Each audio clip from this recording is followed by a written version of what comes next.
Welcome everyone to the second episode of the Zombie Chronicles gameplay experience videos. Today we are going to be doing Verrückt, and this one's going to be a little bit of an interesting one undoubtedly, so let's just get right into it after I list our criteria.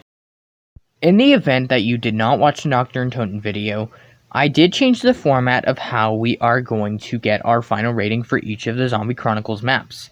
In this case, instead of being innovation, creativity, visuals, difficulty, cons, and then a final rating, it's now just going to start with visuals, adaptation, difficulty, cons, and then our final rating.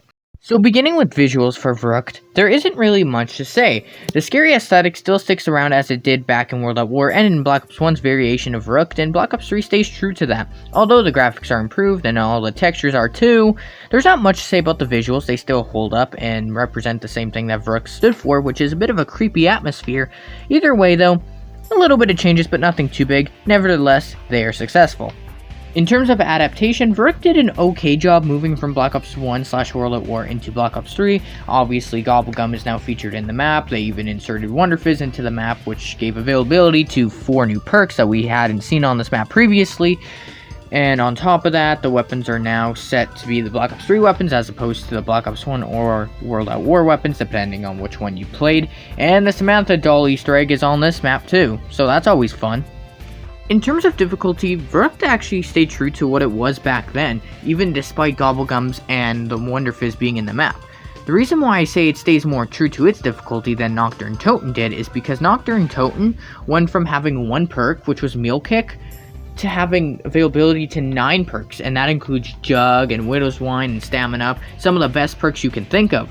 However, Verrückt already had the 4 basic perks, then in the Black Ops 1 version added Meal Kick, and then the Black Ops 3 version added the 4 new perks. So the difficulty is actually still there because the best perks were featured in the map in the first place, so the difficulty didn't see much of an increase unless you're going to break the map with Mega Gobblegums, that is, but as long as you're using Classic, the difficulty is still true to itself, and I think that's a good thing rather than bad.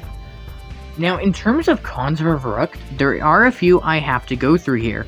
The map feels incredibly similar to what it once felt like all those years ago back in World at War and Black Ops 1, and that might be a stretch because Gobblegums were added into the map and Wonder Fizz was added into the map.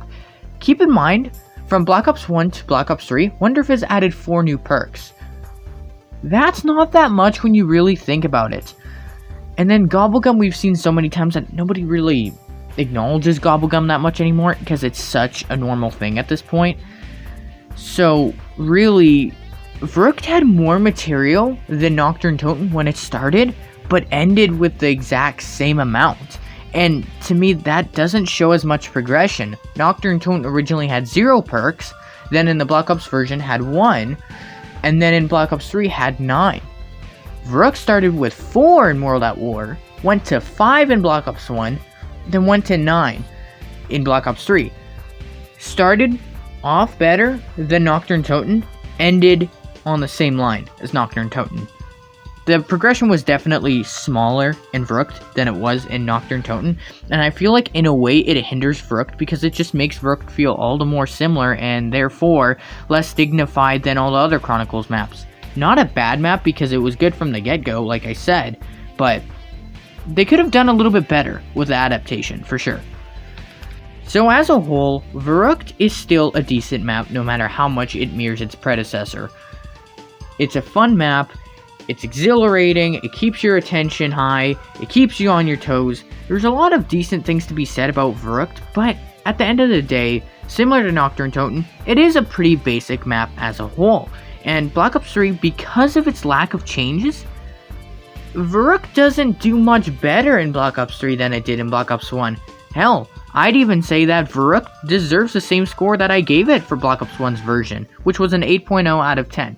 So with all that said, my final rating is an 8.0 out of 10.